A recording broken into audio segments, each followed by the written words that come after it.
MBBS in abroad. Apollo MedSkill 6 years of MBBS program will be completed in 35 lakhs only.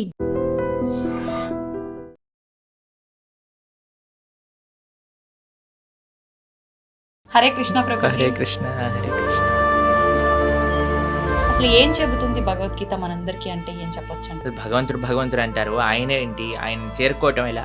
చాలా ఆధ్యాత్మికమైన ప్రశ్న ఉంటాయి. యశస్వి ప్రధానమంత్రి గారు ఎంత గొప్ప వ్యక్తులు వారు ఎక్కడికైనా వెళ్ళినా సరే వారితో పాటు భగవద్గీతను తీసుకెళ్ళి అందరికి ఇస్తున్నారు. ఎందుకు ప్రపంచం అంతా గీత అని ఎందుకు మాట్లాడుతుందంటే ఆ గీత యొక్క వైభవాన్ని తెలుసుకున్నారు. కృష్ణుడు గీతలో చెప్పిన ఒక మాట, కర్మని చేయండి కానీ ఆ కర్మకు తగ్గ ఫలితాన్ని మాత్రం ఆశించకూడదు అని చెప్పి. అంటే మనుషులం అన్నాక ఖచ్చితంగా ఏదైనా చేస్తున్నాము అని అంటే దాని నుంచి ఏదో ఒకటి మనకు కొంత లాభం పొందాలి అనే ఆలోచన ఉంటుంది కదా ప్రభుజీ. ఎందుకని అలా చెప్పారంటారు కృష్ణుడు? ఫలాన్ని ఆపేక్షించక, ఫలాన్ని నేను దాచిపెడతాను, నీకు ఎప్పుడు కరెక్ట్ అప్పుడు నేను ఇస్తాను, నీ చేతుల్లో ఉంటే నువ్వు పాడు చేసుకుంటావు బాబు. ఇప్పుడు మీకెలా మీ పిల్లలు భగవంతుడికి మనందరం పిల్లలమే కదండి. ఆ ప్రేమతో భగవానుడు చెప్పిన మాట అండి. ప్రభుజీ, కృష్ణుడు ఇప్పుడు అర్జునికి గీత గురించి అంతా కూడా బోధించాడు, మా అందరికీ తెలిసిందంతే. కానీ అర్జుని కన్నా ముందర కూడా గీత కృష్ణుడు ఎవరికో బోధించారని చెప్పి భగవద్గీతలోనే చెప్పారు. ఆయన వివస్వాన్ అనే సూర్య భగవానుడికి బోధించారట. ఆ వివస్వానుడు మనువుకి చెప్పారట. అలా మనువు అలా ఆ సాంప్రదాయంలో వచ్చింది, కానీ మధ్యలో ఇక్కడ లుప్తం అయిపోయింది. అందుకే ఆ వివస్వానుడికి ఇచ్చిన జ్ఞానాన్ని మళ్ళీ నీకు ఇస్తున్నాను అని కృష్ణుడే అర్జునుడికి చెప్పాడు భగవద్గీత. అసలు ఏంటి వాస్తవం ప్రభుజీ? అర్జునుడు మహాయోధుడు, స్వర్గానికి వెళ్ళారు, శివుడిని ఓడించారు. ఒక రకంగా చూస్తే పాశుపతాస్త్రం తీసుకోవడానికి అందరి యొక్క కృపాపాత్రులు అయ్యారు. ఆయన నారాయణుడైతే పక్కనే ఉన్నాడు, కృష్ణుడు పక్కనే ఉన్నాడు కదండి. అలాంటి వ్యక్తికి కూడా కన్ఫ్యూజన్ వచ్చింది. మా దేశం నుంచి దోపిడీ చేసి, ఎంత దోపిడీ చేశారో తెలుసా అండి బ్రిటిష్ వాడు? 43 ట్రిలియన్ డాలర్స్. ధర్మార్థ కామ మోక్షాలు అంటుంటారు. ధర్మ అర్థ కామ మోక్ష. ధర్మాన్ని అర్థాన్ని కలపండి, కామాన్ని మోక్షాన్ని కలపండి. అర్థం అంటే ఏంటో తెలుసా అండి? ఐశ్వర్యం. కానీ ఇదంతా ఉల్టా జరుగుతుంది కదా ప్రభుజీ ప్రస్తుతం. ఇప్పుడు ఏం చేసినా దీనికోసం. పిల్లవాళ్ళకి మీరు చూడండి, ఫోన్లో ఒకసారి ఐకాన్స్ అన్నీ కూడా ఇలా పెద్దగా అయిపోయాయి అనమాట. దాన్ని నొక్కలేకపోతున్నాయి, ఏది నొక్కినా అలా వెళ్ళిపోతుంది. మాకు ఏం అర్థం కావట్లేదు, ఏం చేయాలి. అసలు ఒక చిన్న పిల్లవాడు వచ్చాడు, ఏం చేయాల్సిన అవసరం లేదండి, ఇలా 3 సార్లు అనాలి, ట్యాప్ చేయాలి అంతే. ఇలాగానే ఆ ఐకాన్స్ అన్ని చిన్నగా అయిపోయి మళ్ళీ నార్మల్ ఫోన్ అయిపోయింది. నేను ఒడే నీకెలా తెలుసురా అంటే నేను ఇంటర్నెట్లో చదివాను అని అన్నారు. అందుకే మీరు చూడండి, మన భగవద్ ధర్మ ప్రచార మార్గంలో ఏవో నీళ్ళు చల్లుతుంటారు, ఏవో పూస్తుంటారు, ఏవేవో చేస్తుంటారు, పిచ్చిగా డాన్స్ లేటాలు. వాళ్ళకి ఏమైందో అసలు, అలాంటి మూర్ఖులు ఎలా ఉంటారనిపిస్తుంది. నమస్కారం, వెల్కమ్ టు ఐ డ్రీమ్. ధర్మ మార్గం విత్ విజిత కార్యక్రమానికి స్వాగతం. సాధారణంగా ప్రతి ఒక్కరూ చెప్తూ ఉంటారు, గీత అనేది మనం నేర్చుకుంటే గనక, మనం గీత చదవడం ప్రారంభిస్తే గనక మన లైఫ్ అనేది ఖచ్చితంగా చేంజ్ అవుతుంది అని చెప్పి. అసలు నిజంగా గీత వల్ల మనం ఏం నేర్చుకుంటాము, గీత ఏం చెప్తోంది మనందరికీ, ఇలాంటి విషయాలన్నీ కూడా ఎవరినైతే అడిగితే మనకు కరెక్ట్ సమాధానం దొరుకుతుందో ఆ పర్సనే మన ముందున్నారు. వారెవరో కదండి, మనందరికీ ఎంతో ఇష్టమైన, ఎంతో సుపరిచితులైన ప్రణవానంద దాస్ గారు ఇప్పుడు ప్రభుజీతో మాట్లాడి ఈ విషయాలన్నీ కూడా కూలంకషంగా తెలుసుకునే ప్రయత్నం చేద్దాం. హరే కృష్ణ ప్రభుజీ. హరే కృష్ణ హరే కృష్ణ. ప్రభుజీ, గీత అసలు భగవద్గీత అనగానే ఈ మధ్యకాలంలో ఎంతో ప్రాచుర్యంలోకి వచ్చింది, అందరికీ తెలియని వాళ్ళకు కూడా తెలిసేటట్టుగా. కానీ అసలు ఏం చెబుతుంది భగవద్గీత మనందరికీ అంటే ఏం చెప్పొచ్చు అంటారు? అసలు మనం ఏంటి, భగవంతుడు ఎవరు, మనకి భగవంతుడికి ఉండే సంబంధం ఏంటి, భగవంతుని ఎలా చేరుకోవాలి, అసలు ఈ ప్రపంచం ఏంటి? చాలామందికి ఈ ప్రశ్నలు ఉంటాయండి. ఈ ప్రపంచం ఏంటి, నేను ఎందుకున్నాను, ఈ ప్రపంచంలో నేను ఏం చేస్తున్నాను, అసలు నా కర్తవ్యం ఏంటి, అసలు భగవంతుడు అంటారు, ఆయన ఏంటి, ఆయన చేరుకోవటం ఎలా? చాలా ఆధ్యాత్మికమైన ప్రశ్నలు ఉంటాయి. లేదా చాలామందికి ఇంకొక రకమైన ప్రశ్నలు ఉంటాయండి. అరే నేను జీవితంలో మారాలనుకుంటున్నాను, మంచి మార్గంలో వెళ్ళటం ఎలా, దృఢ నిశ్చయం రావట్లేదు, చెడు అలవాట్లు ఉన్నాయని తెలుస్తుంది, వాటిని మానుకోవటం ఎలా, కొద్ది కోపం ఉన్నట్టుంది, దాన్ని తగ్గించుకోవటం ఎలా, ఎన్నో రకములైన ఉంటాయి. మనం ప్రపంచాన్ని అన్యాయాలు చూస్తున్నప్పుడు మనకు అనిపిస్తుంది, అరే ఈ అన్యాయం ఎందుకు జరుగుతుంది, అరే వీడికి ఇలా ఎందుకైంది, అయ్యో ఆయన అలా ఉంటాడు, ఆయన అంత గొప్పవాడు ఎలా అయిపోయాడు, ఇలాంటివి ఎన్నో ప్రశ్నలు ఉంటాయి. అసలు మీకు ఒక విషయం చెప్తాను, మనిషికి జీవనానికి సంబంధించిన ప్రతి ప్రశ్నను భగవద్గీత ఆన్సర్ చేస్తుంది. మనిషికి సంబంధించిన ఇప్పుడు లైఫ్ స్టైల్ అంటాం కదా, కొంతమంది రాస్తారు, లైఫ్ స్టైల్ అని. ఆ లైఫ్ స్టైల్కి సంబంధించిన ప్రతి విషయం, హ్మ్. లైఫ్కి సంబంధించిన ప్రతి విషయం. ఓకే. మీరు అనుకోవచ్చు, అరే ప్రభుజీ భగవద్గీత యుద్ధ భూమిలో మాట్లాడింది కదా, హ్మ్. అది జీవనాన్ని గురించి. యుద్ధంలో మాట్లాడినా భగవంతుడి జీవితం గురించి మాట్లాడాడు. మన చూడండి, మీకు ఒక విషయం చెప్తాను. మన డే టు డే జీవనం కూడా ఒక యుద్ధమే. అలా అనిపిస్తుందా మీకు? అనిపిస్తుంది కదా. అనిపిస్తుంది ఖచ్చితంగా. ఎందుకంటే మనతో మనం యుద్ధం, మనసుతో యుద్ధం, ఇంట్లో వాళ్ళతో పక్కన యుద్ధం, వాళ్ళతో. వర్క్ లైఫ్లో యుద్ధం, అదంతా కాంపిటీషన్, ప్రతిదీ ఒక పోరాటమే కదండి. ఆ పోరాటంలో భగవంతుడు ఈ పోరాటాన్ని నెగ్గేది ఎలా అని అర్జునుడికి ఉపదేశం చేసింది భగవద్గీత. హ్మ్. ఇది చూడండి, కొన్నిసార్లు మనం ఏదైనా వస్తువు కొన్నాం అనుకోండి, ఒక ఫోన్ కొన్నాము లేదా ఒక మషీన్ కొన్నాం అనుకోండి, దాంతోపాటు ఒక మాన్యువల్ వస్తుంది. మాన్యువల్ని చదివామనుకోండి, చాలా ఈజీ. హ్మ్. ఏ బటన్ నొక్కితే ఎలా యూజ్ చేయాలి, ఏం చేయాలి, ఏది చేయాలని. హ్మ్. మొన్న ఏమైందంటే మా ఫోన్లో ఒకసారి ఇలా ఏమంటారు, ఆ ఐకాన్స్ అన్నీ కూడా ఇలా పెద్దగా అయిపోయాయి అనమాట. హ్మ్. దాన్ని నొక్కలేకపోతున్నా, ఏది నొక్కినా అలా వెళ్ళిపోతుంది. మాకు ఏం అర్థం కావట్లేదు, ఏం చేయాలి. అసలు చాలా కంగారు వేసింది. ఎందుకంటే మా సేవలో ఉంటాం కదా, సేవకు సంబంధించిన ఏదన్నా ఫోన్ వచ్చినా అటెండ్ అవ్వాలి. ప్లస్ మా గురువుగారి ప్రవచనాలన్నీ అందులోనే ఉంటాయి, హ్మ్. హ్మ్. శ్రవణం చేయడానికి ఉండదు మాకు. మేము కంగారు పడిపోతుంటే ఒక ఆయన అన్నారు, ఒక చిన్న పిల్లవాడు వచ్చాడు, హ్మ్. ఏం చేయాల్సిన అవసరం లేదండి, ఇలా 3 సార్లు అనాలి, ట్యాప్ చేయాలి అంతే. ఇలాగానే ఆ ఐకాన్స్ అన్ని చిన్నగా అయిపోయి మళ్ళీ నార్మల్ ఫోన్ అయిపోయింది. ఆ. నేను ఒడే నీకెలా తెలుసురా అంటే, నేను ఇంటర్నెట్లో చదివాను అని అన్నారు. ఆ. చూడండి, మనకి దేనికైనా అవగాహన ఉందనుకోండి.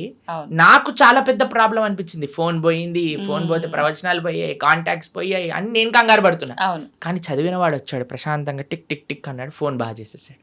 అతనికి ఎంత సులువుగా అయిపోయింది ఎంత చూడండి. సులభంగా అయిపోయింది, ఎందుకంటే దానిపైన అవగాహన ఉన్నది. అవును. కాబట్టి మన జీవితంలో మనకు కొన్నిసార్లు అవగాహన లేకపోయేసరికి కంగారు ఎక్కువైపోతుంది, టెన్షన్లు ఎక్కువైపోతాయి, ఏం చేయాలి అనిపిస్తుంటుంది, ఉక్కిరిబిక్కిరి అయిపోతాం. హ్మ్. కానీ అవగాహన తెలుసుకుంటే జీవితంలో ఈ కష్టం వచ్చినప్పుడు ఎలా ఉండాలి, ఈ ప్రశ్న వచ్చినప్పుడు దానికి సమాధానం ఏంటి, హ్మ్. ఆ అవగాహన మనకి ఇచ్చేది ఎవరు? హ్మ్. ఈ ప్రపంచాన్ని సృష్టి చేసిన వారే ఆ అవగాహన ఇచ్చారనుకోండి, ఇంకెంత బ్రహ్మాండంగా. ఇప్పుడు చూడండి, అవును. ఒక మెషిన్ ఎలా వాడాలని తయారు చేసిన వాడే ఇస్తాడు కదా. అవును.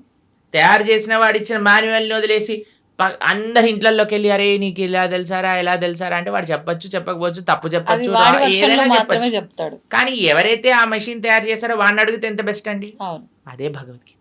హ్మ్. ప్రపంచాన్ని తయారు చేసిన వ్యక్తి, ప్రపంచం ఏంటి, నన్ను తయారు చేసిన వ్యక్తియే నువ్వేంటి, ఈ యొక్క కర్మాన్ని తయారు చేసిన వ్యక్తియే అసలు కర్మ ఏంటి, ఏం చేయాలి, ఏం చేయకూడదు, మొత్తం అసలు జీవనానికి సంబంధించిన విషయాలన్నీ హ్మ్. భగవద్గీతలో సాక్షాత్తుగా పరమాత్మ అర్జునుడికి చెప్పారు. అందుకే ప్రతి మనిషి, ప్రతి హిందువు కాదండి, ప్రతి మనిషి హ్మ్. భగవద్గీత తెలుసుకొని తీరవలసినదే. చిన్న పిల్లల నుంచి వృద్ధుల వరకు ఎంత త్వరగా జీవితంలో మనం భగవద్గీత తెలుసుకోగలిగితే మన జీవనం అంత బాగుంటుంది. హ్మ్. ఇప్పుడు చూడండి, మనం ఒక మెషిన్ తెచ్చాము, ఏదేదో వాడేసాము. ఒకసారి ఒకళ్ళు అడిగారనమాట, ఇది ఏంటి ప్రభుజీ లోపల పెట్టాము, బేక్ అవ్వట్లేదు అని. చాలాసేపు ఆలోచించి ఏమైందబ్బా అని మొత్తం పుష్ అని ఇట్లా పొంగింది, మళ్ళీ లోపలికి వెళ్ళిపోయింది అనమాట. అంత అయిపోయాక మొత్తం మాడిపోయింది, తీసేసరికి పొగలన్నీ వస్తున్నాయి. దాని తర్వాత మాన్యువల్ చదువుతున్నాయి. అది చేసిందంతా మాడిపోయాక చదవటం వల్ల ఏమి లాభం ఉంది చెప్పండి. అదే కదా. ఆ. తీసుకున్నప్పుడే చదివేసి చదవాలి. లోపల పెట్టుంటే ఎంత బాగుండేది, కేక్ ఎంత అవును. బాగా వచ్చేది, అవునా కాదా అవును. చెప్పండి. వాస్తవం. అలానే జీవితం మొత్తం కష్టాల పాలైపోయి, గొడవల పాలైపోయి, ఇబ్బందుల పాలైపోయి, లాస్ట్కి ఎప్పుడో నేను భగవద్గీత చదువుతా అనటం ఎంత అన్యాయం చెప్పండి. అవును. అందుకే పిల్లలకి నేర్పించాలి రామాయణం, భగవద్గీత. అప్పుడు వాళ్ళు మంచి మార్గంలో వెళ్ళగలుగుతారు. అందుకోసమే మనము ఒక కార్యక్రమాన్ని చేపట్టామన్నమాట. 7 జూలై 7th. తొలి ఏకాదశి మరుసటి రోజు. హ్మ్. తొలి ఏకాదశి అంటే తెలుగు వాళ్ళందరికీ ఒక మంచి పండగ, అంటే అవును. ఒక కొత్త ప్రారంభం ప్రారంభం. అలా అనుకుంటున్నాం. కాబట్టి తొలి ఏకాదశి, పరమ పవిత్రమైన ఏకాదశి తర్వాత నుంచి వచ్చే ద్వాదశి రోజు నుంచి హ్మ్. సాయంకాలం పూట 7:30 గంటల నుంచి ప్రతిరోజు 18 రోజుల పాటు 18 అధ్యాయాలు భగవద్గీత పూర్తి చేయబోతున్నాను చెప్పడం. కాబట్టి ఎవరైతే మీ ప్రేక్షకులు ఉన్నారో చక్కగా అటెండ్ అయ్యారనుకోండి, మొత్తం భగవద్గీత ఏం చెప్తుంది, భగవానుడు మనకి ఏం చెప్పాలనుకుంటున్నా 18 రోజులు, కేవలం రోజుకి 2 గంటలు ఇవ్వటం చేత అర్థమైపోతుంది. అవును. దాని తర్వాత జీవనం చాలా సులభం అవుతుంది. హ్మ్. ఆ వినటము, విన్న వాటిని అర్థం చేసుకోవటం, చేసుకోవడం. అర్థం చేసుకున్న దాన్ని ఆచరించటం. ఇంకో విశేషం ఏంటంటే, హ్మ్. ఎవరైతే ఈ 18 రోజులు కోర్స్ అటెండ్ అయ్యి మనం ఒక చిన్న క్విజ్ లాగా పెట్టబోతున్నాం, దాంట్లో అన్నింటిలో కరెక్ట్ మార్కులు వచ్చిన వాళ్ళందరికీ కూడా మనము ప్రత్యక్షంగా స్వామి యొక్క భగవత్ ప్రసాదం, జగన్నాథుడి యొక్క ప్రసాదం, దాంతోపాటు ఒక సర్టిఫికెట్ కూడా మనం సైన్ చేసి పంపించడం జరుగుతుందన్నమాట. ఆశీర్వచనంగా వారికి భగవద్గీత కోర్సు 18 రోజులు పూర్తి చేశారు అనేటట్టుగా. కాబట్టి చక్కగా అందరూ ప్రేక్షకులకు ఒక మంచి అవకాశం, సదవకాశం. ఎందుకంటే ఇప్పుడిప్పుడే స్కూల్ స్టార్ట్ అయ్యాయి కదండి, మనకి ఇవే ఉండవు, ఇంకా హడావిడిలే ఉండవు, పిల్లలకి ఎగ్జామ్లే ఉండవు. కాబట్టి చిన్న పిల్లల నుంచి పెద్దవాళ్ళ వరకు అందరు చక్కగా 7:30కి ప్రారంభం అవుతుందంటే ఆఫీస్ నుంచి వచ్చేస్తారు, అన్నిటి నుంచి వచ్చేస్తారు. కాబట్టి జాగ్రత్తగా ఒక 18 రోజులు కేవలం 2 గంటలు ఇవ్వటం చేత మంచి భగవద్గీత జ్ఞానాన్ని అర్థం చేసుకున్న వాళ్ళం అవుతాం. ఎందుకంటే అండి ప్రపంచంలో ఎక్కడికి వెళ్ళినా సరే భగవద్గీతను ఆదర్శంగా చూస్తున్నారు, భగవద్గీత నుంచి అందరు నేర్చుకుంటున్నారు. మనం సనాతన ధర్మంలో పుట్టి, భారతదేశంలో పుట్టి మనము ఆచరించకపోతే, అర్థం చేసుకోకపోతే ఎంత అన్యాయం చెప్పండి. నిజంగానే. కాబట్టి మీకు ఒక విషయం చెప్తాను. ప్రభుపాదుల వారు లండన్కి వెళ్ళారనమాట. లండన్కి వెళ్ళినప్పుడు అక్కడ ఉండే వాళ్ళందరూ అన్నారు, Swamiji why did you come to our country, మీరేం తీసుకెళ్ళడానికి వచ్చారు మా దేశానికి అన్నారు. అయితే ప్రభుపాదుల వారు అన్నారు అనమాట, మీరు మా దేశాన్ని అతలాకుతలం చేసి, మా దేశం నుంచి దోపిడీ చేసి, ఎంత దోపిడీ చేశారో తెలుసా అండి బ్రిటిష్ వాడు, 43 ట్రిలియన్ డాలర్స్ ఇక్కడ నుంచి దోపిడీ చేసి తీసుకెళ్ళాడు వాడు. అంటే అంత డబ్బు 43 ట్రిలియన్ డాలర్స్ వర్త్ చేసేవన్నీ కూడా దోపిడీ చేశారు. మేము లండన్కి వెళ్ళాం కదా మొన్న, అక్కడ లండన్ మ్యూజియం అని ఉంటుంది, బ్రిటిష్ మ్యూజియం అని ఉంటుంది అనమాట. అక్కడికి వెళ్ళినప్పుడు ప్రభుపాదుల వారు ఒకసారి అడుగుతారు, ప్రభుపాద్ మీరు మ్యూజియంకి వెళ్ళాలనుకుంటున్నారంటే, ఓ స్టోలెన్ ప్రాపర్టీ అని అంటారు ప్రభుపాదుల వారు. అక్కడికి వెళ్తే అన్ని కోహినూర్ డైమండ్ మన విగ్రహాలు, మన ఇక్కడ నుంచి ఎత్తుకెళ్ళిన విగ్రహాలు, ప్లేట్లు, బంగారు గ్లాసులు, వెండి కంచాలు, వెండి పదార్థాలు, ఇవన్నీ అసలు వందల కొద్ది వస్తువులన్నీ అక్కడ ఉన్నాయి. మన సంపద అంతా అక్కడ మ్యూజియంలో పెట్టారు. మనం ప్రపంచంలోనే అందరికి మార్గాన్ని చూపించి అంత గొప్ప దేశంగా ఉన్న మన దేశం పైన పీక్కొని వాళ్ళంతా లూటీ చేసి, వాళ్ళ అనవసరమైన వాళ్ళకుండే అలవాట్లు, వాళ్ళకుండే పైశాచికత్వాన్ని అంతా జనాలకి అబ్బి, ఇప్పుడు కొంతమంది ఎలా తయారయ్యారటండి, బ్రిటిష్ వాడిని కీర్తిస్తున్నాడు. ఎందుకు సనాతన ధర్మం అన్నిటికంటే సేఫ్ అంటే తల్లిదండ్రుల పట్ల, దేశం పట్ల, నీ యొక్క సమాజం పట్ల బాధ్యతని నేర్పిస్తున్న ధర్మం ఏదైనా ఉంటే అది సనాతన ధర్మమే. కొంతమంది నిజమైన నీకు మంచి చేసిన వాడు బ్రిటిష్ వాడు అని చెప్పి వాడి వెనకాల వాడికి ప్రణామం చేస్తున్నారు. అలాంటి వాళ్ళు ఈ దేశానికి పట్టిన ఒక అన్నిటికంటే పెద్ద వ్యాధి అని చెప్పచ్చు. ఆ దేశాన్ని విభజన చేయడానికి ప్రయత్నం చేస్తున్నారు వాళ్ళు. కాబట్టి మన వాళ్ళు ఎలా మూర్ఖుల్లా వాళ్ళ వెనకాల పోతున్నారో నాకు తెలియదండి. దేశాన్ని అతలాకుతలం చేసి మొత్తం తీసుకెళ్ళిపోయారు ఇక్కడ నుంచి. అలాంటి ప్రభుపాదుల వారిని అడిగారు, మీరేం తీసుకోవడానికి వచ్చారు నా దేశం నుంచి అంటే, ప్రభుపాదుల వారు అన్నారు, మీరు వందల సంవత్సరాలు లూటీ చేసి తీసుకెళ్లారు మా దగ్గర నుంచి, అన్నిటికంటే విలువైన వస్తువైన భగవద్గీతను తీసుకెళ్ళలేదు, భారతదేశ సనాతన ధర్మం యొక్క ఆధ్యాత్మికత తీసుకెళ్ళలేదు, కానీ నేను వచ్చాను అది ఇవ్వడానికి మీకు అని చెప్పారు. అది గొప్ప విషయం. ప్రపంచము భారతదేశం వైపు చూస్తుంది. మన యశస్వి ప్రధానమంత్రి గారు ఎంత గొప్ప వ్యక్తులు వారు ఎక్కడికైనా వెళ్ళినా సరే వారితో పాటు భగవద్గీతను తీసుకెళ్ళి అందరికి ఇస్తున్నారు. చూసారా? మొన్న కలిసినప్పుడు వారు అమెరికా, నాకు తెలిసి పంచతంత్ర శుభవిలాస్ ప్రభు అని ఉంటారు, మా ఆలయంలోనే ఉంటారు వారు. శుభవిలాస్ ప్రభు రాసిన పంచతంత్ర పుస్తకాన్ని గిఫ్ట్గా ఇచ్చారు, భగవద్గీతని గిఫ్ట్గా ఇస్తున్నారు. ఎందుకు ప్రపంచం అంతా గీత గీత అని ఎందుకు మాట్లాడుతుందంటే ఆ గీత యొక్క వైభవాన్ని తెలుసుకున్నారు కాబట్టి. మొన్న మేము ప్రపంచవ్యాప్తంగా మీరు అన్నారు కదా ఇందాక తిరిగి వచ్చాం, ఏం చెప్పాం? గీత గురించి. కాబట్టి మన హిందువులు సనాతన ధర్మంలో ఉండేవాళ్ళు ప్రాథమికంగా భగవద్గీతను నేర్చుకోవాల్సినదే. అప్పుడు ఎలా అయితే మనం అధ్యయనం చేస్తామో నేర్చుకుంటాం. అందుకే అందరికీ సులభంగా అర్థమయ్యే విధంగా మనం ఈ కోర్స్ చేయబోతున్నాం 18 రోజులు, స్టార్టింగ్ విత్ 7th జూలై సోమవారం సాయంకాలం 7th to 24th. చక్కగా ఆ భగవద్గీతను వింటే ఒక సర్టిఫికెట్ వస్తుంది, ఈ గీత చదువుకున్న వాళ్ళం అవుతాం, జీవితాన్ని మార్చుకున్న వాళ్ళం అవుతాం. వాస్తవం ప్రభుజీ. నిజంగా అంటే మంచి ఆలోచన ప్రభుజీ. ఇప్పుడు ఈ మధ్య కాలంలో భగవద్గీత చదవాలి, ఇంట్లో పెట్టుకున్నంత మాత్రాన సరిపోదు. ఖచ్చితంగా పుస్తకం తెరిచి అసలు ఏముందనే విషయాన్ని తెలుసుకునే ప్రయత్నం చేయాలి అంటారు గానీ, అంటే కొన్నిసార్లు పుస్తకం తీసి చదువుతున్నప్పటికీ అది ఎన్నోసార్లు చదివినా కొన్నిసార్లు అది అర్థం అవ్వదేమో. ఇలా క్లాసెస్ రూపంలో, మాటల రూపంలో వింటే దానిలో సారాంశం అనేది తొందరగా అర్థమవుతుంది. నిజంగా మీరు చేసిన చాలా మంచి ఆలోచన. అందరూ కూడా దాంట్లో పాల్గొనాలని ఆశిద్దాము.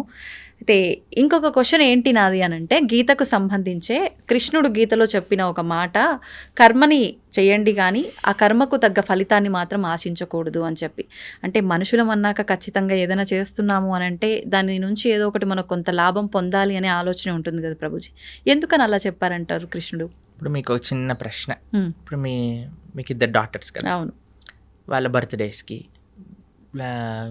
ఫ్రెండ్స్, ఫ్యామిలీ, అమ్మమ్మ, తాతయ్యలు వాళ్ళు వీళ్ళు వచ్చారనుకోండి. ఒక్కొక్కళ్ళు వచ్చిన వాళ్ళు 2,000, 5,000 అన్నీ ఇస్తూ ఉన్నారనమాట వారికి.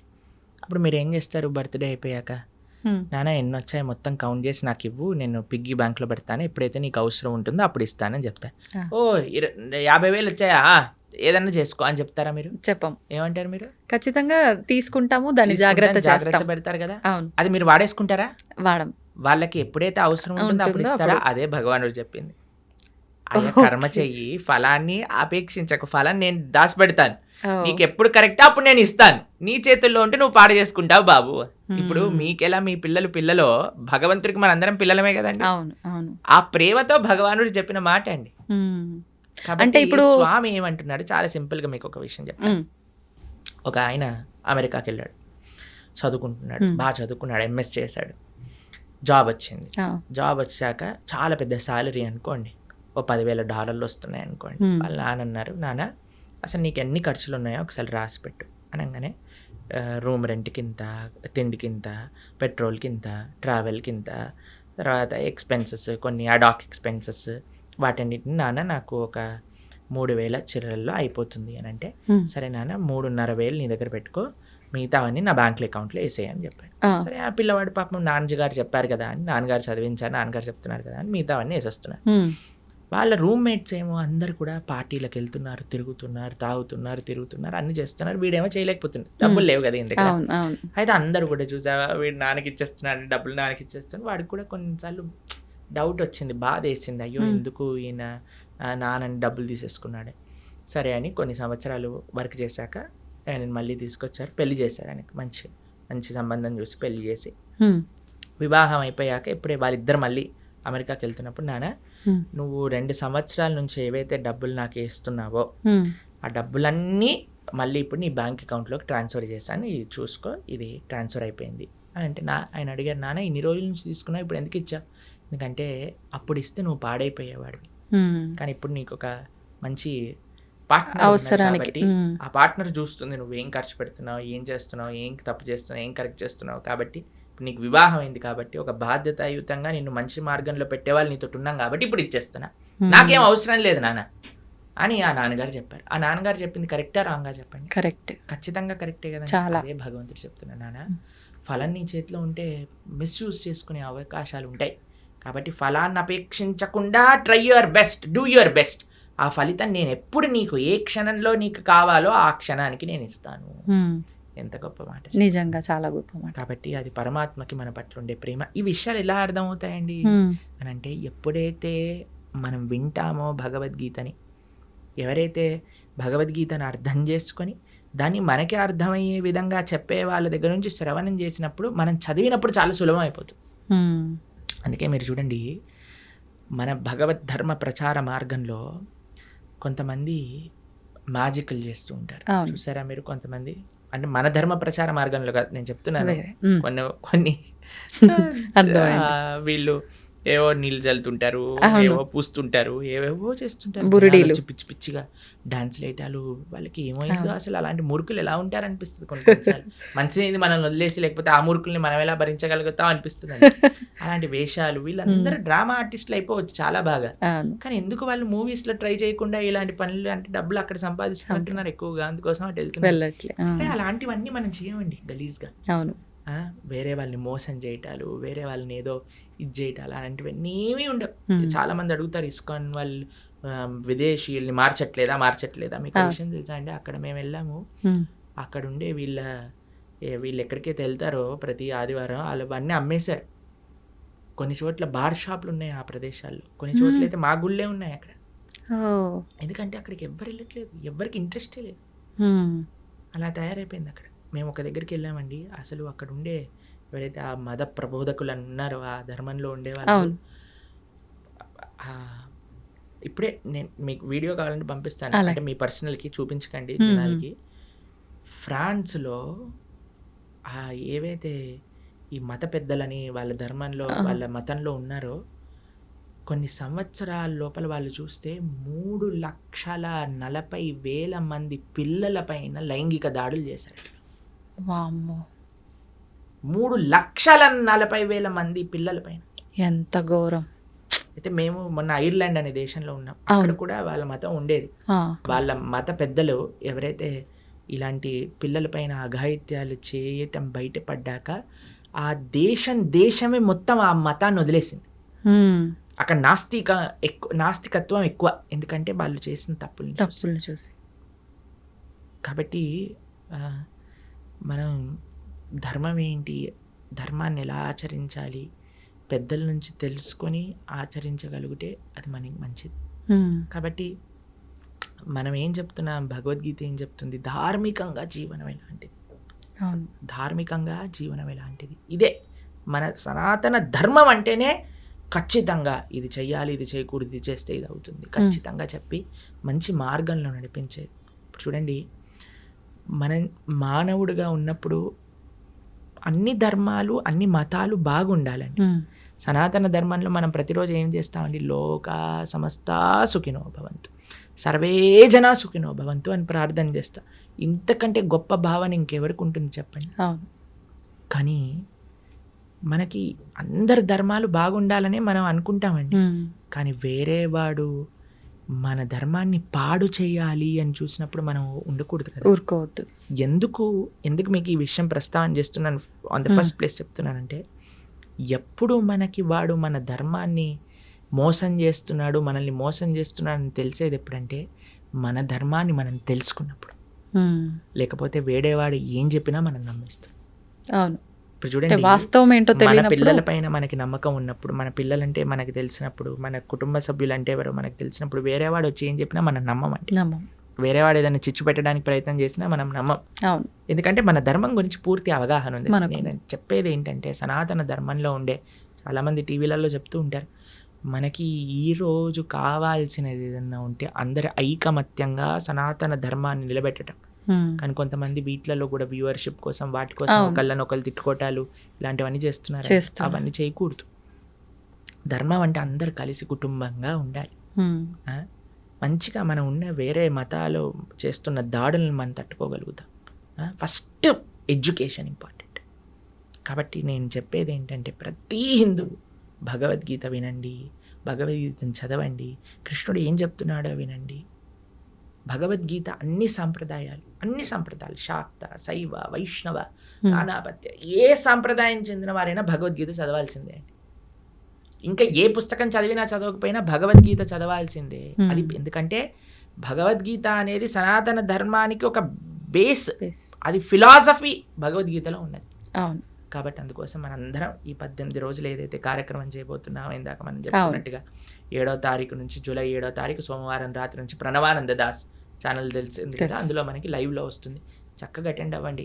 ఎంత మార్పు మీరు చూస్తారో మీకే తెలుస్తుంది. అంటే ప్రతి మానవుడు అన్నాక ప్రతి ఒక్కరూ గీతని చదవాల్సిందే, వినాల్సిందే, ఆచరించాల్సిందే. ముఖ్యంగా ఇంకా హిందువులైతే అస్సలు పక్కన పెట్టాల్సింది లేదు. ఖచ్చితంగా. అంటే ఇప్పుడు ఎన్నెన్నో ఇబ్బందులు పడుతున్నాము, ఎన్నెన్నో ఇలా ఉండకూడదు, అలా ఉంటే బాగుంటుందేమో అని అనిపించినప్పటికీ అసలు ఏంటి కరెక్టు, మనం ఎక్కడి నుంచి స్టెప్ వేయొచ్చు, ఎలా వెళ్తే ధర్మంగా ఉంటుందని ఆలోచన వచ్చి కూడా తెలియక ఆగిపోయే వాళ్ళు ఉన్నారు.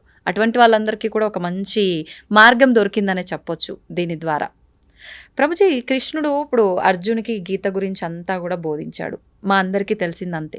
కానీ అర్జుని కన్నా ముందర కూడా గీత కృష్ణుడు ఎవరికో బోధించారని చెప్పి వింటున్నాను. గీతలోనే చెప్పారు ఆయన, వివస్వాన్ అనే సూర్య భగవానుడికి బోధించారట. ఆ వివస్వానుడు మనువుకి చెప్పారట. అలా మనువు అలా ఆ సాంప్రదాయంలో వచ్చింది. కానీ మధ్యలో ఇక్కడ లుప్తం అయిపోయింది. అందుకే ఆ వివస్వానుడికి ఇచ్చిన జ్ఞానాన్ని మళ్ళీ నీకు ఇస్తున్నాను అని కృష్ణుడే అర్జునుడికి చెప్పాడు భగవద్గీతలో. కాబట్టి పరమాత్మ ఎన్నో రూపాల్లో మరలా అవతరించి ఆ ధర్మాన్ని బోధిస్తూ ఉన్నారండి. కాబట్టి మన ఆచార్యులు వేదవ్యాసుల వారు వ్యాసాయ విష్ణు రూపాయ వ్యాస రూపాయ విష్ణు ఆయన ఏం చేశారు, మహాభారతంలో మంచిగా ప్యాకేజింగ్ చేశారు. మన గిఫ్ట్ ప్యాక్ లో ఈసారి చూడండి కొంతమంది గమ్మత్తుగా ఆ డబ్బాలు ఓపెన్ చేయాలి, మళ్ళీ డబ్బా ఉంటుంది, ఆ డబ్బా ఓపెన్ చేయాలి, లోపల డబ్బా అలా డబ్బాలు తీసి లోపల ఏదో ఉంగరం ఏదో ఉంటుంది అనమాట. అది విలువైనది లోపల ఉంటుంది. అలా మహాభారతం మధ్యలో ప్యాకేజింగ్ చేశారు భగవద్గీత. ఎందుకంటే ఆ భగవద్గీత అత్యంత విలువైన రత్నం, అమూల్యమైన రత్నం అన్నమాట మనకి మహాభారతంలో లభించేది. కాబట్టి ఆ యొక్క విశేషం ఇందాక మీరు ఎలా అయితే అన్నారో ఆ అద్భుతము శ్రీకృష్ణ భగవానుడు భగవద్గీత రూపంలో మనకు అందించారు. కాబట్టి దాన్ని అధ్యయనం చేయటం, అర్జునుడికి ఉపదేశం చేశారు అంటే అర్జునుడి యొక్క మాధ్యమంగా అందరికీ ఉపదేశం. ఇప్పుడు మీరు నన్ను ఇంటర్వ్యూ చేస్తున్నారు, మీకోసం చేస్తున్నారా? అందరి కోసం, అంతే కదా. అలా అర్జునుడు కూడా కృష్ణుడి ప్రశ్న అడిగి ఎందుకోసం? అర్జునుడి కోసము అందరి కోసం. కాబట్టి అర్జునుడు కూడా కృష్ణుడి దగ్గర ఇంటర్వ్యూ చేశాడనమాట. ఆ ఇంటర్వ్యూ ఏంటి? ఇప్పుడు చూడండి, అందరికి ఇంటర్వ్యూలు ఇష్టం, పాడ్కాస్ట్ ఆది పాడ్కాస్ట్ అన్నిటికంటే ఫస్ట్ జరిగిన పాడ్కాస్ట్ కృష్ణ అర్జున్ పాడ్కాస్ట్ అని. అక్కడి నుంచే ప్రారంభం అయింది అనమాట. ఏదైనా భగవంతుడి నుంచే ప్రారంభం అవ్వాలండి. కాబట్టి ప్రపంచంలో జరిగిన మొట్టమొదటి సూపర్ ఎక్స్ట్రాఆర్డినరీ పాడ్కాస్ట్ ఎందుకో తెలుసా అండి? యుద్ధం జరగబోతుంది, ఆ యుద్ధం మధ్యలో జరిగింది పాడ్కాస్ట్ అనమాట. అవును. కాబట్టి చక్కటి భగవద్గీత అర్జునుడి యొక్క మాధ్యమంలో ప్రతి జీవుడికి భగవంతుడు ఉపదేశం చేసిన భగవద్గీతని ప్రతి హిందువు మీరు అన్నట్టుగా తప్పకుండా చదవాలి, అర్థం చేసుకోవాలి, ఆచరించాలి. ప్రభుజీ, ఇప్పుడు అర్జునుడికి చెప్పాల్సిన సిచ్యువేషన్ అక్కడ ఎందుకు ఏర్పడింది అంటే కొంతమంది కొన్ని రకాలుగా చెప్తారు. అంటే అక్కడ ఉన్నదంతా నా వాళ్ళే, నేను వాళ్ళని ఎలా చంపుతాను అనే భావన అర్జునులో వచ్చింది. కాబట్టి దీన్ని కనుక అతనికి ఉపదేశిస్తే దానివల్ల ఇక్కడ జరగాల్సిన క్రతువు అంతా కూడా కరెక్ట్గా జరుగుతుంది ఒకటి. ఇప్పుడు మనం అనుకున్నట్టుగా అందరికీ ఒక మెసేజ్ ఇవ్వడం కోసం అని ఒకటి. అసలు ఏంటి వాస్తవం ప్రభుజీ? ఇప్పుడు మీకు ఒక విషయం చెప్తాను. చాలాసార్లు మనకి ఒక సందిగ్ధ పరిస్థితిలో ఉంటాం, కన్ఫ్యూజన్. అవును. అర్జునుడు మహాయోధుడు, స్వర్గానికి వెళ్ళారు, శివుడిని ఓడించారు ఒక రకంగా చూస్తే పాశుపతాస్త్రం తీసుకోవడానికి. అలాంటి వారు కూడా రాత్రులు కూడా ప్రాక్టీస్ చేసి, అసలు యుద్ధ విద్య అంటే అర్జునుడే. అందరి యొక్క కృపాపాత్రులు అయ్యారు ఆయన. ఆ ఇంద్రుడి యొక్క కృపాపాత్రులు అయ్యారు, పరమశివుడి యొక్క కృపాపాత్రుడు అయ్యాడు. నారాయణుడు అయితే పక్కనే ఉన్నాడు, కృష్ణుడు పక్కనే ఉన్నాడు కదండి, ఇంకా దానికంటే గొప్ప విషయం ఏం కావాలి. అలాంటి వ్యక్తికి కూడా కన్ఫ్యూజన్ వచ్చింది. ఎందుకు? అర్జునుడికి కన్ఫ్యూజన్ రాలేదండి, మనందరికీ అలాంటి కన్ఫ్యూజన్ స్టేట్ వస్తుంది. కరెక్ట్. ఆ కన్ఫ్యూజన్ నుంచి బయటపడటం భగవద్గీత నేర్పిస్తుంది. మీకు ఒక చిన్న విషయం చెప్తాను. జనాలు ఏమంటారు తెలుసా అండి, కృష్ణుడు యుద్ధాలు చేయిస్తాడు, అన్నతమ్ముల మధ్యలో యుద్ధాలు చేయించాడు, చిచ్చు పెడతాడు. ఇప్పుడు మీకు ఒక విషయం చెప్తాను.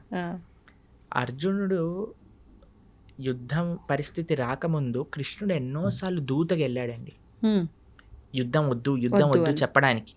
ఏమన్నాడు తెలుసా అండి? రాజ్యం కాదు, నిజంగా చెప్పాలంటే రాజ్యానికి హక్కు పాండవులకి, రాజ్యం ఇవ్వద్దు, కనీసం 5 గ్రామాలు ఇవ్వండి చాలు, 5 ఊళ్ళు ఇవ్వండి చాలు అని అన్నారు. 5 ఊళ్ళు కాదు కదా. దుర్యోధన ఏమంటాడంటే పిన్ ఉంటుంది కదా, గుండు సూది, సూది పెట్టినంత జాగ కూడా ఇవ్వను అని అంటాడు.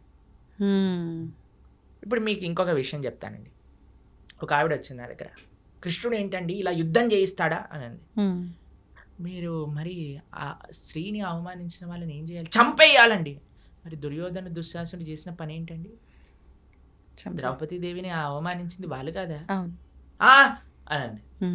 అయిపోయింది. మేమన్నా మరి ఏం చేయాలమ్మా, దుశ్శాసుని ఏమంటాను దండేసి కూర్చోబెట్టాలి ఆసనం పైన, లేదు అని అంటే అదే మరి కృష్ణుడు చేసిన పని, కృష్ణుడు ఎందుకు నిందిస్తున్నాం? అవును. ఎంత విచిత్రం చూడండి అసలు. ఇంకొక విషయం చెప్తాను, మీకు ఒక సిచ్యువేషన్ చెప్తానండి. ఒకళ్ళు పోలీస్ డిపార్ట్మెంట్లో పనిచేస్తున్నారండి. వాళ్ళ సొంత తమ్ముడే 10 మందిని హత్య చేశాడు.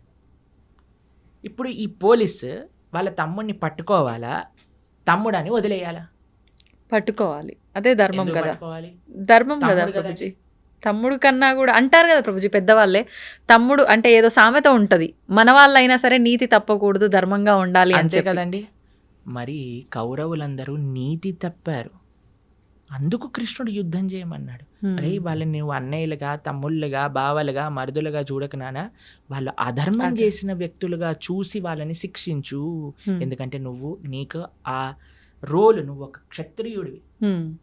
క్షత్రియ ధర్మాన్ని అనుసరించి నువ్వు యుద్ధం చెయ్యి అని కృష్ణుడు చెప్పాడు. దీంట్లో ఏం తప్పుందా అండి? ఏం లేదు. ప్రపంచంలో అది చెయ్యట్లేదు కాబట్టి ఈరోజు బాధగా ఉన్నాం. ఎవడో ఒకడు ట్రాఫిక్ పోలీస్ దగ్గర పట్టుబడిన వాడు కూడా ఫోన్ చేసి మా బావ ఎవరో తెలుసా, మా అన్న ఎవరో తెలుసా అని బ్లాక్మెయిల్ చేస్తారు. ఆ వాడు ఏదో కుర్చీ పైన కూర్చున్నాడు, ఏ వాడిని వదిలేసే అంటాడు. ఏంటని అన్యాయమా? అన్యాయం. ఇప్పుడు ఈ రోజు వదిలేస్తే టోపీ పెట్టుకోనందుకు, దాన్ని ఏమంటారు, హెల్మెట్ పెట్టుకోనందుకు, కానీ చచ్చేది వాడే కదా. అవును, పైన ఉన్న వాడికి ఏమైంది, ఫోన్ చేసిన వాడికి ఏమైంది అంతే కదండి. కాబట్టి ఇది ప్రాబ్లం. అందుకే చూడండి, పెద్ద పెద్ద స్కాములు చేసిన వాళ్ళందరూ మంచిగా పార్లమెంట్లో కూర్చొని ఇది చేస్తున్నారు. ఎందుకు అని అంటే మన వాళ్ళు కదా, మా వాళ్ళు హవా కదా అని నడుస్తుంది. వదిలేస్తారు. కానీ అక్కడ వదలరు కదా. అక్కడ వదిలేడు కదా. కాబట్టి అందుకే మనం జాగ్రత్తగా ఉండాలి.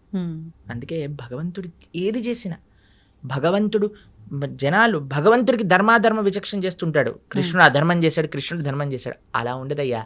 భగవంతుడు ఏమి చేస్తే అది ధర్మం అవుతుంది, భగవంతుడు ఏది చెప్తే అది నిజం అవుతుంది. ఇప్పుడు చూడండి, ప్రైమ్ మినిస్టర్ ఏదన్నా ఆర్డర్ చేశాడు అనుకోండి, ఇప్పుడు చూడండి మనకి నోటు బందీ అని చేశారు. నోటు బందీ, నేను నోటు బందీ చేయను, ఎంత ధైర్యం నీకు నోటు బందీ చేస్తా అంటే ఏమైనా ఇద్దా అండి? నోటు మూసుకొని మనమే డబ్బులు మార్చుకుంటాను 2 రోజులు అరిచినా సరే. అంతే. అవును కదండి, ఎందుకంటే నువ్వు జీవించాలి. కాబట్టి జనాలందరూ భగవంతుడిని అంటున్నారు. అలా కాదయ్యా, భగవంతుడు చెప్పింది నువ్వు వినాలి, నువ్వు చెప్పింది భగవంతుడు వినాడు. ఇది మనం తెలుసుకోవాల్సి. అంటే మనం ఎంతసేపు అజ్ఞానంలో ఉన్నాం, అంతే కదండి. అజ్ఞానాన్ని వీడి మనం బయటికి రాలేకపోతున్నాం. అంతే కదా. కాబట్టి ఇది మనం గుర్తుపెట్టుకోవాల్సిన విషయం. కాబట్టి మనకి తెలియదు, నీకు అర్థం కావట్లేదంటే నువ్వు తెలుసుకో, అంతేగాని భగవంతుడిని మార్చుకోవద్దనుకోడు. కాబట్టి మనం అందుకే చెప్తున్నాను, ఎక్కడొస్తుంది అంటే శాస్త్రీయమైన శ్రద్ధ ఎప్పుడైతే ఉంటుందో, ఎప్పుడైతే మనం వినయంగా నేర్చుకుంటామో తత్వాన్ని, అప్పుడు మనకి ఏ పరిస్థితిలో ఉన్నా సరే ఆ ధర్మం గోచరిస్తుంది, ఆ ధర్మం మనల్ని కాపాడుతుంది. అది ముఖ్యం. ప్రభుజీ, ఇప్పుడు ధర్మార్థ కామ మోక్షాలు అంటుంటారు, దీన్ని ఎలా తీసుకోవాలి, ఎలా ఆచరించాలి? చూడండి, చతుర్విధ పురుషార్థములు అంటారు. అవును, ధర్మ, అర్థ, కామ, మోక్ష. చాలా సింపుల్గా చెప్తాను, చాలా అద్భుతమైన విషయం చెప్తాను మీకు. దీన్ని ఎలా జతపరచాలి అని అంటే, కామము మోక్షంతో, అర్థము ధర్మంతో. ధర్మ, అర్థ, కామ, మోక్ష అన్నారు కదా, 4 ఉన్నాయి. ఓకేనా? ధర్మాన్ని అర్థాన్ని కలపండి, కామాన్ని మోక్షాన్ని కలపండి. అర్థం అంటే ఏంటో తెలుసా అండి? ఐశ్వర్యం, డబ్బులు. దేంతో కలపమన్నా? ధర్మంతో. అంటే మనం సంపాదించే ప్రతి రూపాయి కూడా ధార్మికంగా సంపాదించాలి, ధర్మం కోసం ఖర్చు పెట్టాలి. ఇదొక పాయింట్ అయిపోయిందా? కామము అంటే కోరిక. ఏం కోరుకోవాలి నువ్వు? ఈ జన్మ ఎలా తరింపజేసుకోవాలి, భగవంతుడి యొక్క శాశ్వతమైన సేవ ఎలా చేయాలి, అది మోక్షం. మోక్షం అంటే భగవంతుడి యొక్క శాశ్వతమైన సేవా స్థితిని పొందటం. వైకుంఠంలో, గోలోకంలో స్వామిని ఆరాధన చేసుకోవటం. ఎవరు మన భగవత్ స్వరూపంగా మనం భావించి ఆరాధన చేస్తున్నాము, స్వామి దగ్గరికి వెళ్ళి చక్కగా రామ, కృష్ణ, నృసింహ, నారాయణ వాళ్ళకి ఆరాధన చేసుకోవటం, నిరంతరం వారి యొక్క సేవలో ఉండటం. కాబట్టి కోరిక మోక్షం కోసం, అర్థం ధర్మంతో కలపడం. ఎప్పుడైతే ఇలా మనం ఉంటామో, ఎప్పుడైతే మనం ఇలా మనం చేస్తామో, ఎప్పుడైతే ఇలా మన జీవనం ఉంటుందో, ధార్మికంగా సంపాదించటం, ధర్మం కోసం వెచ్చించటం. కోరిక కేవలం భగవంతుని తెలుసుకోవటానికి, భగవంతుడి యొక్క సేవ కోసం ఎప్పుడైతే ఉంటామో, అప్పుడే మానవుడు పరిపూర్ణ జీవనాన్ని జీవించిన వాడు అవుతాడు. ఈ విశేషాలన్నీ కూడా మనకి భగవద్గీతలో ఉంటాయి. కానీ ఇదంతా ఉల్టా జరుగుతుంది కదా ప్రభుజీ ప్రస్తుతం. అంతే కదండి, డబ్బు సంపాదించడం కోసమే కోరికల కోసం ఖర్చు పెట్టేస్తున్నారు. ధర్మము మోక్షం అయితే తెలియదు. అవును, ఇప్పుడు ఏం చేసినా దీనికోసం. పిల్లవాళ్ళకి మీరు చూడండి, బాగా చదువుకోవాలి నాన్న, అప్పుడే డబ్బులు బాగా వస్తాయి, డబ్బులు బాగా వస్తే సుఖంగా ఉంటావు. చిన్నప్పటి నుంచి వాడికి 2 విషయాలు చెప్తున్నాను కదండి, బాగా సంపాదించి మంచి జాబ్ వస్తే మంచి పెళ్ళాం ఉంటుంది, కథం అయిపోయి జీవితం నీకు ఖతం. నచ్చినట్టుగా ఉండగలుగుతావు అయిపోయింది ఫ్యూచర్ జీవితాన్ని అన్యాయం. అక్కడ చిన్న పిల్లవాడికి డబ్బులు సంపాదించు సుఖంగా ఉండి ఈ 2 విషయాలు చెప్పి పెంచితే రేపు ప్రొద్దున వాడికి డబ్బులు సంపాదించలేని పరిస్థితి ఒకవేళ వచ్చింది అనుకోండి, వాడు చచ్చిపోదాం అనుకుంటున్నాడు. మళ్ళీ వాడు ఇంకా వేరే దారుల్లో ఎలా అయినా డబ్బు సంపాదించే ప్రయత్నం కూడా చేస్తాడు. అంతే కదండి. ఇప్పుడు బెట్టింగ్లన్నీ ఎందుకు చేస్తున్నారు, ఇప్పుడు ఈ యాప్లన్నీ ఎందుకు వస్తున్నాయి, ఎందుకు ఇంతమంది?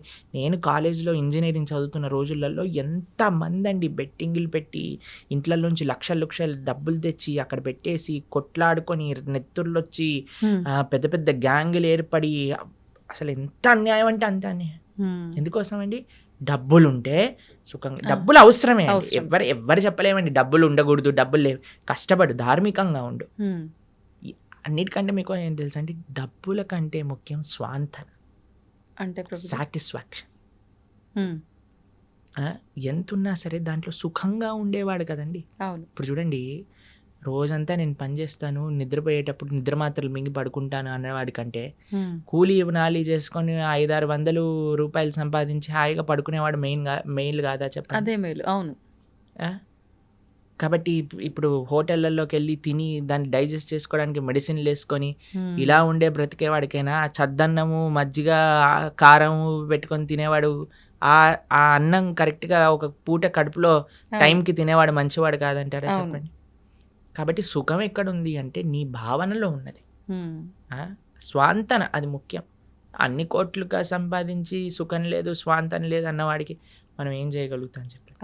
కాబట్టి భగవద్గీత ఒక ఓవరాల్ ఒక మంచి కంప్లీట్నెస్ని జీవితానికి ఇస్తుంది. అందుకే మనకి భగవద్గీత యొక్క విశేషం ఎన్నోసార్లు చెప్పుకున్నా.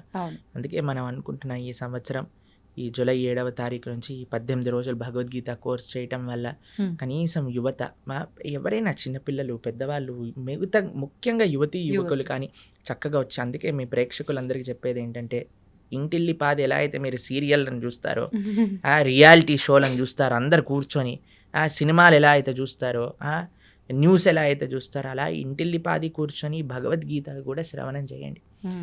ఆ శ్రవణం చేయగలిగితే మొత్తం ఇల్లంతా ఒక మంచి మార్పుని పొందుతుంది, దాంట్లో ఎటువంటి సందేహం లేదు.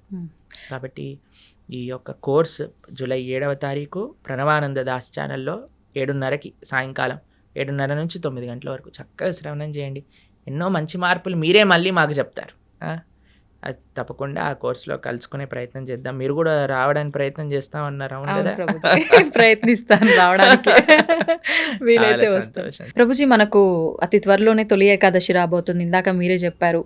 అసలు ఏంటి తొలి ఏకాదశి అంటే? మన సనాతన ధర్మంలో ఏకాదశికి ఒక ప్రాధాన్యత ఉంది, దాని గురించి ఒక్కసారి వివరంగా.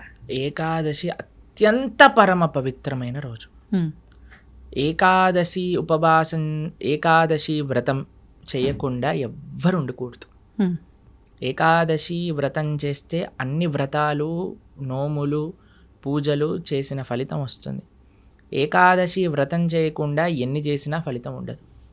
అత్యంత ముఖ్యమైన వ్రతం హిందువుకి, సనాతన ధర్మానికి చెందిన వాళ్ళకి ఏదైనా ఉంటే అది ఏకాదశి వ్రతం. ఉపవాసము అంటారు. దగ్గరగా ఉండుట, భగవంతుడి దగ్గరగా ఉండుట, చక్కగా జపం చేసుకోవటం, భగవంతుడికి ఆరాధన చేయటం. ఏకాదశి ఉపవాసం ఎందుకు చేయాలి, ఎలా చేయాలి అని ప్రణవానంద దాస్ ఛానల్లో 2 వీడియోలు ఉన్నాయి, గంట సేపు. ఆ 2 చూసారనుకోండి, మొత్తం ఏకాదశికి సంబంధించిన మొత్తం తెలిసిపోతుంది. ఎందుకంటే అండి, ఏకాదశి చేయటం అనేది చాలా ముఖ్యం. ఎందుకంటే భగవత్ ప్రీత్యర్థం మన జీవితం ఉండాలి. భగవంతుడికి అత్యంత పరమ ప్రియమైన రోజు ఏదన్నా ఉంటే అది ఏకాదశి.